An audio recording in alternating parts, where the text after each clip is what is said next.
तो जय श्री राम मेरे सभी हिंदू भाई और बहनों को आपका स्वागत है हमारे YouTube चैनल द राष्ट्रवादी में। तो दोस्तों आज की जो वीडियो है वो होने जा रही है एक ज़बरदस्त राष्ट्रवादी पत्रकार रोहित सरदाना के ऊपर। तो यार वीडियो पूरा अंत तक देखना क्योंकि मैंने वीडियो के अंत तक अच्छी अच्छी वीडियो क्लिप्स डाली हैं। और हाँ, अभी आप देख रहे होंगे मेरे इस चैनल पर अभी 81 के सब्सक्राइबर्स हैं, तो जल्दी से जल्दी 100 के करवाना है।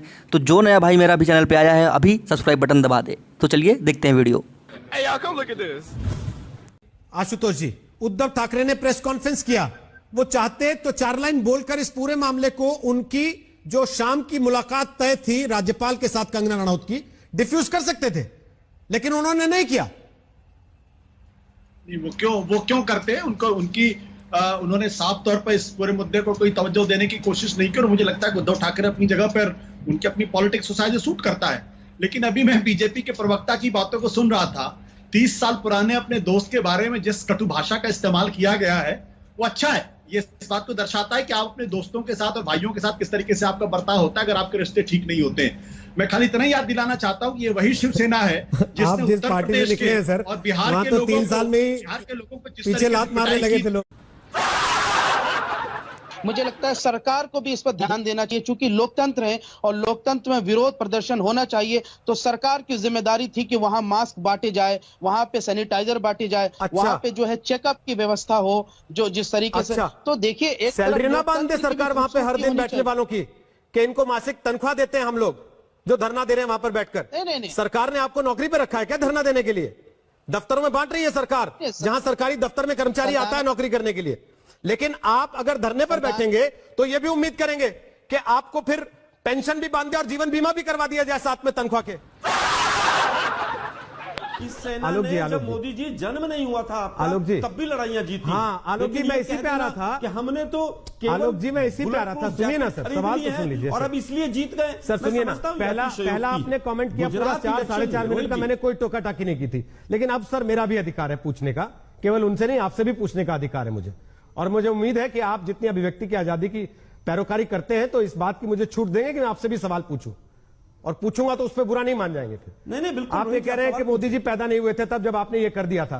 तो आलोक शर्मा जी, मुझे नहीं पता आप पैदा हुए थे कि नहीं, और आप बंदूक लेके बॉर्डर पे गए थे कि नहीं। और जब आपने बांग्लादेश काटा था, जब आप ये दावा करते हैं, तो इंदिरा गांधी आरी लेके थोड़ी ना गई थी कि बांग्लादेश काट। आप पैनल डिसाइड करना चाहते हैं कि चैनल पे कौन बैठेगा कौन नहीं बैठेगा। तो आपकी जानकारी के लिए बता देता हूं, आपकी पार्टी तो आपको भी इस लायक नहीं मानती कि हम आपको बिठाएं, फिर भी हम बुला लेते हैं सम्मान स्वरूप आपको। आपकी पार्टी चिट्ठी लिखती है कि किसको बुला के बैठा ले। तो भैया हमारे नाम पे ये कौन है? ये नहीं मेरा बैठाना बंद कर दूं कल से आपको? नहीं शिवसेना बैठाना बंद कर दूं कल से आपको? फिर आप कहेंगे कि हाय हमारा पक्ष नहीं आया, हाय हमारी पार्टी का पक्ष नहीं आया, बिना हमारी पार्टी का पक्ष लिया आपने बिला लिया, पूरा डिबेट कर दिया। तो विक्रम जी, सच्चाई जो है ना, सच्चाई जो है ना सर, आईना जब देखते हैं और उसमें अगर शक्ल गंदी दिखे तो ये नहीं कहना चाहिए कि आईना गंदा है, मुंह धो लेना चाहिए एक बार। आशुतोष, क्या देश में बोलने की आजादी नहीं है? आप अक्सर ये बात लिखते हैं, तो आज बोल के बताइए कि बोलने की आजादी नहीं है या नहीं? आप एक ऐसा सवाल कर रहे हैं जिस सवाल का जवाब आपको खुद पता है और मुझे भी उस सवाल का जवाब पता है। मैं तो आपसे पूछ रहा हूं। देखिए, कई चीजें हैं और उन चीजों को समझने की जरूरत है। और वो इसलिए समझने की जरूरत है कि मैं कई बार दोहरा चुका हूं, आज की तारीख में हिंदुस्तान का मीडिया स्वतंत्र नहीं है। किसी भी टीवी चैनल के इक्का दुक्का को छोड़ दीजिए, ऐसी कोई हिम्मत नहीं, ऐसी कोई हैसियत नहीं जो देश के प्रधानमंत्री, मतलब जब आप अन्ना का प्रचार कर रहे थे टीवी पे बैठ के, टीवी में काम करते हुए, तब स्वतंत्र था मीडिया। मुझे अब इसीलिए कह रहा हूं, मुझे बोलने दीजिए, उसके बाद आप सवाल करिए। सर नहीं, ये तो गलत सवाल। अब आप मेरे ऊपर आरोप लगाएंगे तो मैं बोलूंगा नहीं क्या सर? और फिर आप कहेंगे कि अभिव्यक्ति की आजादी के झंडा बरदार आप हैं। आप 2 दिन सवाल पूछेंगे, आप तीसरे दिन आप आज तो दिक्कत क्या है ना, नहीं हर चीज में आप लोग गली नुक्कड़ चौराहे की तरह चुनौती देने पे आ जाते हैं। जनरल अपियर करता है, क्यों बड़े बड़े पत्रकार, बड़े बड़े संपादक आज कर सकते हैं? और आपने संजय झा का जिक्र किया है, मैं आपको बताना चाहता हूं कि संजय जोशी का नाम आप भूल गए। मैं आपका प्रशंसक रहा हूं, आप भूल गए और आज भी हूं। संजय जोशी ये बात कहना नहीं चाहता था। आप सेडिशन के चार्ज की बात कर रहे हैं। आप वो आदमी है जिसको थप्पड़ मार दिया था एक नेता ने सर, भाषण से। लेकिन अब मैं आपसे 1-2 सवाल करना चाहता हूं। आप कह रहे हैं चुनाव आयोग से यहां से अपील करना चाहते हैं। आप स्वतंत्र हैं, आप जाके चुनाव आयोग से शिकायत कर दीजिए, करना भी चाहिए। अगर आपको ऐसा लगता है तो। लेकिन आपने दो बड़ी बातें कही। आपने कहा वो लड़का आतंकवादी था जो आ गया ये कहने के लिए कि ये देश हिंदुओं के हिसाब से चलेगा। सर, अकबरुद्दीन ओवैसी के मुंह से सबसे पहले ऐसे बयान निकले थे। आपकी हिम्मत है आप अकबरुद्दीन ओवैसी को यहां बैठ के आतंकवादी कह दें, जो ये बोलता है कि 15 मिनट के लिए पुलिस हटा दो, हम दिखाएंगे मुसलमान क्या कर सकता है इस देश का। देखिए, उसके लिए आप पैरवी करते हैं कोर्ट में जाके। आप बोलिए पहले अकबरुद्दीन को आतंकवादी। रोहित जी, आप अकबरुद्दीन को आतंकवादी बोल सकते हैं? सुनिए, पहली चीज सुनिए, पहले सवाल का जवाब दीजिए। अकबरुद्दीन को आतंकवादी बोल सकते हैं आप? हिम्मत है आपकी? या बोलिए कि अकबरुद्दीन प्रेम का संदेश देते हैं? हैदराबाद में सरेंडर किया, अकबरुद्दीन प्रेम सर सरेंडर क्यों किया आप सबको मालूम नहीं है क्या? उसीलिए सरेंडर किया कानून के डर से। जैसे आपने अपने मुल्ला मौलवियों के डर से हाथ जोड़ के माफी मांगी गणपति पूजा के लिए। बहनों की इज्जतें लूटेंगे। अकबरुद्दीन आतंकवादी है का सवाल ये नहीं था। सुनिए, उसके ऊपर कभी 1 घंटे की अगर 1 घंटे नहीं सर, आप वर्षों से भागते आए हैं उससे। आज आप ये कह रहे हैं जो लड़का बोल रहा था कि ये देश हिंदुओं के हिसाब से चलेगा वो आतंकवादी है, तो मैं आपको चैलेंज कर रहा हूं, बोलिए अकबरुद्दीन आतंकवादी है कि नहीं? जो ये बोल रहा था कि 15 मिनट के लिए पुलिस हटा दो, फिर हम बताते हैं हम क्या है। बोलिए, हिम्मत है आपकी? पैरवी करते हैं आप कोर्ट में जाके उसकी। अकबर ओवैसी ने कोई ऐसा भाषण नहीं दिया। अच्छा, कोई ऐसा भाषण ही नहीं दिया करता हो। अकबर ओवैसी ने सिर्फ इतना कहा था जिसकी वजह से आज केस चल रहा है। इस पे केस चलाओ, योगी पे केस चलाओ, वही ना कीजिए कंप्लेंट जाके। कौन रोक रहा है? मैंने तो पहले कहा जाइए शिकायत कीजिए, लेकिन क्या अकबरुद्दीन को आतंकवादी कहने की हिम्मत है? बोल रहे हो ना, तो आप बोलिए आपके माध्यम से केस चलाओ सब पे।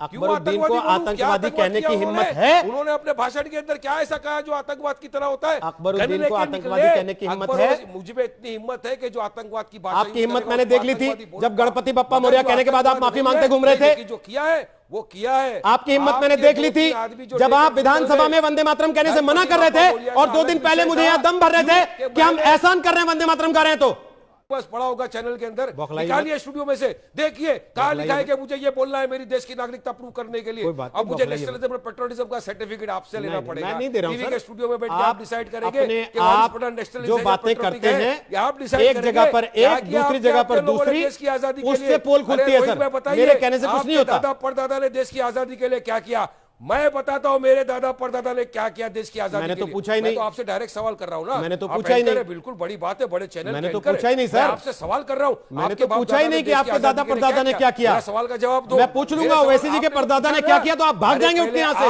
खंडन करो। मैं पूछ लूंगा ओवैसी जी के परदादा ने क्या किया था तो आप भाग जाएंगे यहाँ से। बता रहा हूँ वारिस पठान, हिम्मत नहीं पड़ेगी आपकी बोलने की कि उन्होंने क्या किया था। अरे ओवैसी के परदादा ने, हमारे परदादाओं ने देश के लिए अपनी जानें गंवाई, तब जाके आज देश आजाद हुआ। रजाकारों की फौजें कौन चला रहा था ये सारा देश जानता है। हम लोग इसलिए इतिहास में ना जाइए, वर्तमान पे रहिए। केवल इतना बता दीजिए कि अगर ये देश संविधान से चलता है और ये देश एक सेक्युलर देश है, वारिस पठान आप ही के शब्दों में पूछ रहा हूँ, ये देश अगर सेक्युलर देश है तो आपने गणपति बप्पा मौर्य कहने के लिए माफी क्यों मांगी?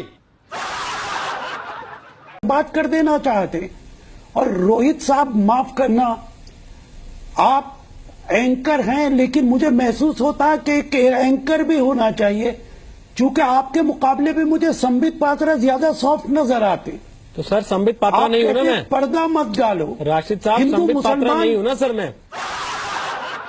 पर 20 लाख करोड़ का लोन मिला है, अभी सहायता मेला की जरूरत थी। आपने आप इकोनॉमिस्ट हैं सर, इकोनॉमी पढ़ाते हैं और मुझे यकीन है आप इकोनॉमी को सरल भाषा में लोगों को, बच्चों को पढ़ाते होंगे तो समझाते होंगे।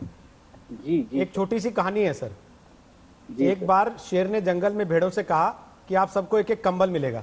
सब भेड़ें बड़ी खुश हो गई, लेकिन एक मेमने ने धीमे से पूछ लिया कि ये इतने कंबल बनाएंगे उसके लिए ऊन कहां से लाएंगे? तो आप ये जो कंबल बंटवाना चाह रहे हैं सर मुफ्त के, ये कहां से आएंगे? इसका कोई हिसाब तो होगा।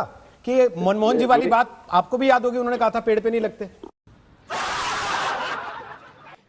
आप पैनल डिसाइड करना चाहते हैं कि चैनल पे कौन बैठेगा कौन नहीं बैठेगा, तो आपकी जानकारी के लिए बता देता हूं, आपकी पार्टी तो आपको भी इस लायक नहीं मानती कि हम आपको बिठाएं, फिर भी हम बुला लेते हैं सम्मान स्वरूप आपको। आपकी पार्टी चिट्ठी लिखती है कि किसको बुला के बैठा ले, तो भैया हमारे नाम पे ये कौन है? ये नहीं मेरा बैठाना बंद कर दूं कल से आपको? नहीं शिवसेना हटा, बैठाना बंद कर दूं कल से आपको?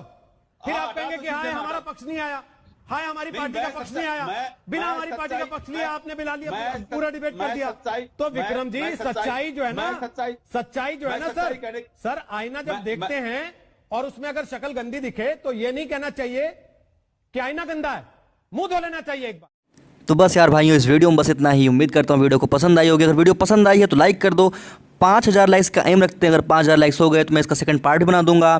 तो अभी लाइक करो और हाँ, चैनल सब्सक्राइब करना मत भूलना। मिलता हूँ अगली वीडियो में। आप अपना ख्याल रखना। जय श्री राम।